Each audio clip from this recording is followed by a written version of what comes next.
सुप्रभात मंडळी. आपण वाचत आहोत श्री विनायक दामोदर सावरकर यांचं आत्मचरित्र माझी जन्मठेप. आणि आता त्याच्या शेवटच्या प्रकरणाकडे आपण येत आहोत. तर मागच्या भागात आपण बघितलं की त्यांना असं वाटलं की त्या तुरुंगात कारागृहात त्यांचे बाबांनी बहुतेक आता त्यांचा शेवटच तिथे होणार आहे. ते कारागृह त्यांचा बळी घेतला की काय असं वाटत. पण थोडेच दिवसात बातमी आली, बाबा सुटले. आनंद झाला. सुटले, पण इतक्या दुर्घर स्थितीत की घरी बेशुद्ध अवस्थेत आणावे लागले. तरी चिंता नाही. स्मशानाचा व्यय वाचविण्यापुरतेच जरी त्यास सोडले असले तरी सोडलं आहे. त्यांच्या स्मशानाचा व्यय करता येण्याचे समाधान तरी कुठे आपल्या कुटुंबांचे पदरी पडणार होते. ती देखील शंकाच होती. त्याहून हे बरे की ही सुटका म्हणजे सुटका नव्हती. एका मरणातून तो बाबांचा पुनर्जन्म झाला होता. ईश्वराच्या कृपेने आणि देशाच्या सुदैवाने त्या देशभक्ताची प्रकृतीही हळूहळू थोडी बहुत सुधारत चालली. देशभर आनंद झाला. त्यास संधीस किंवा आगेमागे आठवत नाही. कोकोनाडाच्या राष्ट्रीय सभेने प्रत्यक्ष अध्यक्षांकडून माझ्या सुटकेचा ठराव मांडविला आणि एकमताने संमत केला.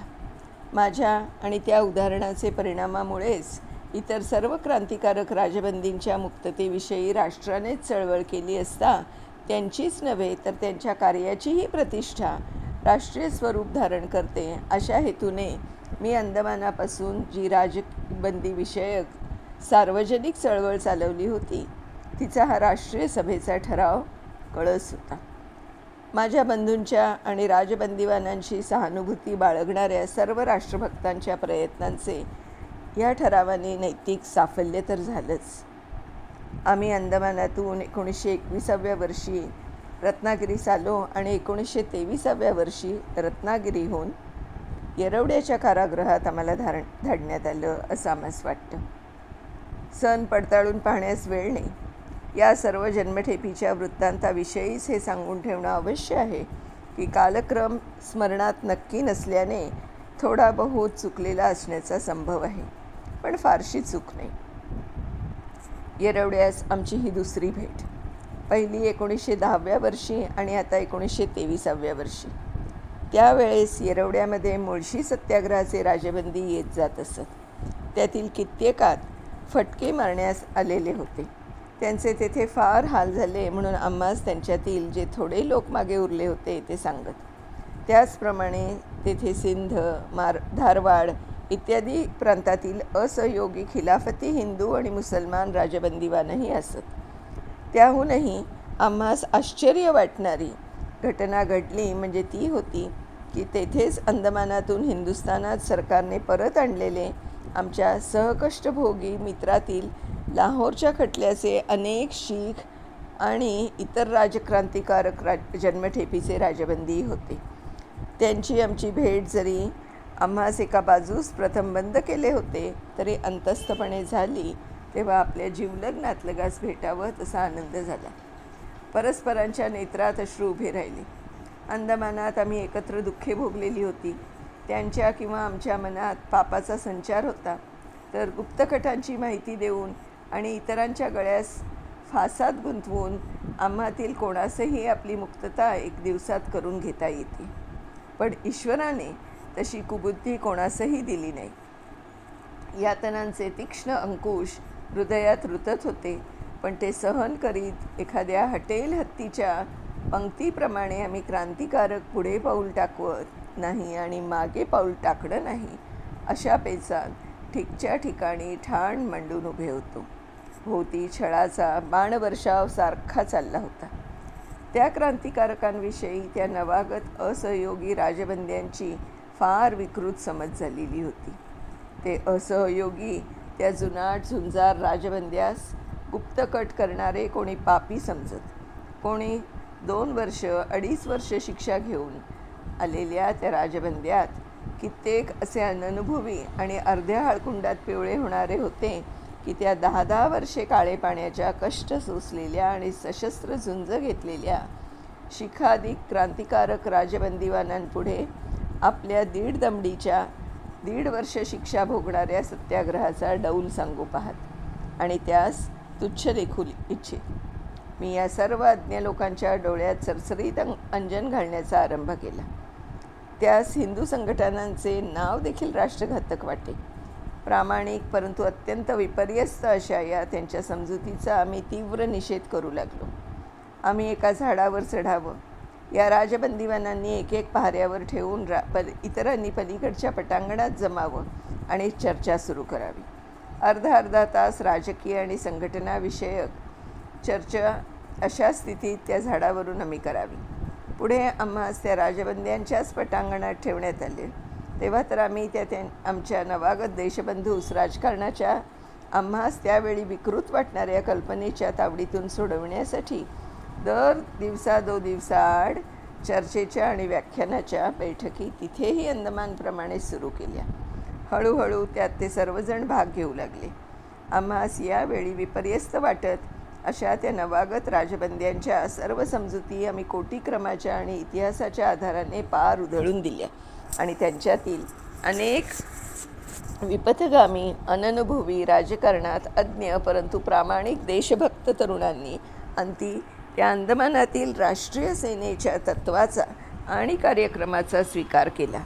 ते आता त्याच शिखाधिक राजबंदीवानांच्या अतुल धैर्याचा आणि राष्ट्रीय स्वार्थत्यागाचा गौरव करून त्यास योग्य तो सन्मान देऊ लागले. त्या नवागत देशबंधूत हिंदू संघटनविषयी अत्यंत विपर्यस्त कल्पना प्रचलित असून ते त्या चळवळीचा मनापासून विरोध करीत. याविषयी त्यांच्याशी चर्चा करून त्यांच्यातील बहुतेक राजबंदीस संघटनांची तत्त्वे समजून देऊन त्या कार्याचे पुरते अभिमानी करण्यात आलं. मी येरवड्यास आणला जाताच हेतुपूर्वक असो वा नसो पण आमच्यावर पूर्वी अंदमानात असता जो पर्यवेक्षक असे आणि तो त्यानंतर कारापर्यवेक्षकाचे जागेपासून चढत आता पंजाबच्या कारा विभागाचा प्रांतीय पर्यवेक्षक झाला होता, तो अधिकारी पंजाबमधून आणून येरवड्याच्या कारापर्यवेक्षकाचे जागेवर नेमण्यात आला. लोकवार्ता अशी होती की या गृहस्थास माझा अंदमानचा वृत्तांत माहीत असल्याने मला सोडण्याचे प्रश्नाविषयी त्यांचे काय मत पडते ते पाहण्यासाठी मी होतो त्याच कारागारावर नेमण्यात आले.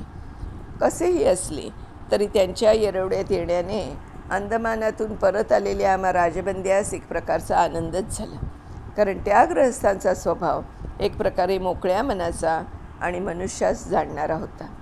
त्यातही त्यांच्या सत्ताकालातच आम्हास अनेक वेळा अंदमानात संप, प्रचार, कट इत्यादी चळवळी कराव्या लागल्या असल्याने त्यास आम्हा सर्वांच्या संघशक्तीची आणि स्वभावाची पारख झालेली होती.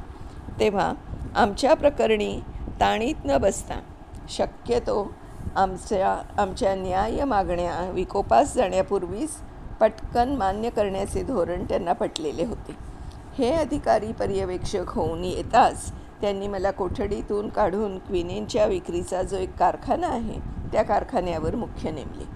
तिथे असलेल्या सर्व मुलांना आणि इतर कामगारांना शिक्षण देण्याची परवानगी पण मला देण्यात आली.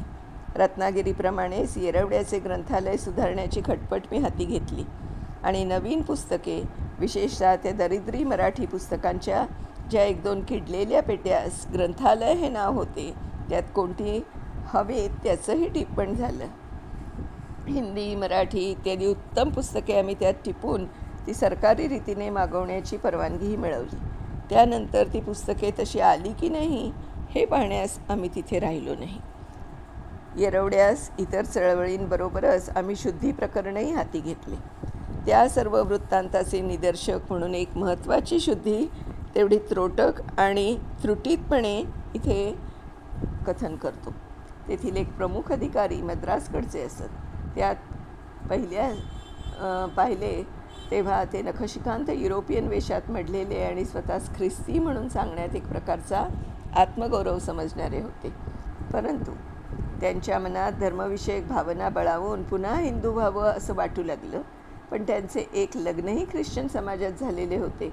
ते लहानपणी 1-2 ख्रिस्ती मित्रांकडे जेवले म्हणून त्यास हिंदू ब्राह्मणांनी बहिष्कृत केलेले होते. या सर्व प्रकाराविषयी यथास्थित चर्चा होता त्यांचा हिंदू होण्याचा निश्चय ठरला परंतु हिंदू धर्मात परत येताच जे नवे गृह बांधावयाचे त्याच्या गृहिणीपदाचा अधिकार घ्यावयास कोण शोधावे. त्यांची ती ख्रिश्चन प्रथम पत्नी तर त्यांच्यापासून जवळजवळ विभक्त झालेलीच होती. तेव्हा ते नीट मुंबईस माझ्या कनिष्ठ बंधूंकडे गेले आणि हिंदू मिशनरी संस्थेत त्यांचे शुद्धीकरण करावयाचे ठरले. मुंबईतच त्यांच्या ओळखीची एक ख्रिश्चन शिष्य होती. तीही त्यांच्याबरोबर हिंदू होण्यास सिद्ध झाली. ती अविवाहितच होती. तेव्हा त्या बाईंच्या नव्या गृहास गृहपती पाहिजे होते. यांना गृहिणी पाहिजे होत्या.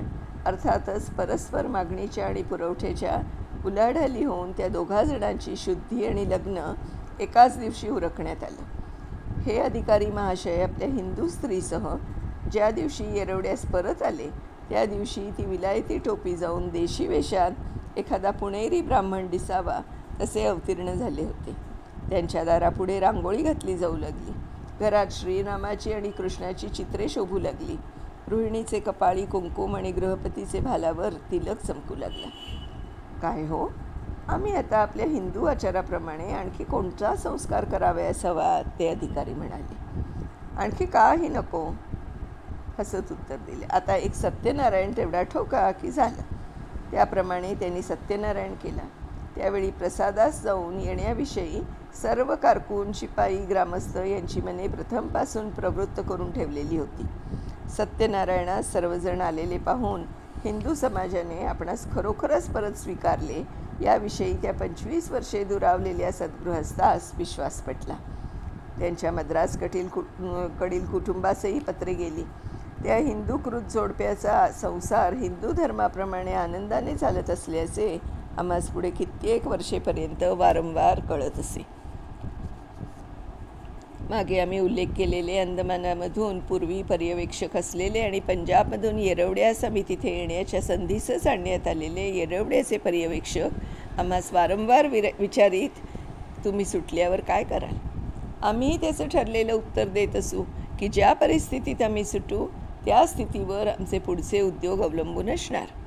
या उत्तराची अधिक चर्चा चाले तेव्हा आम्ही सांगू की जर बिना अट सुटलो तर राजकारणात पुरेपूर भाग घेऊ.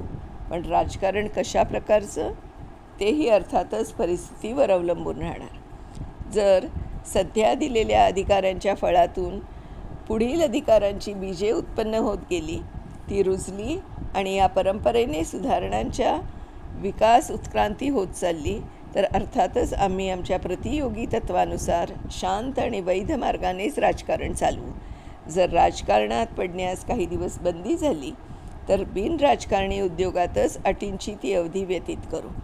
कारागृहात राहून जी करता येत आहे तीहून काहीतरी अधिक प्रत्यक्ष सेवा या आमच्या मातृभूमीची करता येईल अशा प्रकारच्या कोणत्याही अटी मान्य करून मुक्तता करून घेणं हे प्रतियोगी धोरणानेच नव्हे तर समाजहिताचे दृष्टीनेही आमचे परमकर्तव्य आहे. मंडळी, येथे आज आपण थांबूया आणि ह्याच्या पुढचा भाग आपण उद्या वाचूया. तोपर्यंत बाय बाय.